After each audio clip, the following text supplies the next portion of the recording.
What's going on, you guys? So in today's video we are going to talk about if it is possible to view who visited your Facebook profile. Now this is going to be quick and easy, so let's do this. So first, let's go ahead and open up Facebook, and from here we can go to our profile here and click on Help Center.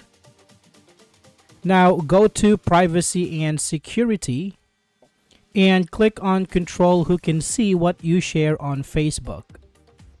Now from here you can scroll down and let's tap on who views your Facebook profile. And here it says that Facebook doesn't let people track who views their profile.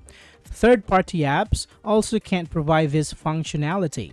If you come across an app that claims to offer this ability, please report the app because there is a very big possibility that that is actually a scam or a hack tool. Alright, so there we have it, guys. Thank you so much for watching. I hope this is helpful and I will see you on the next one.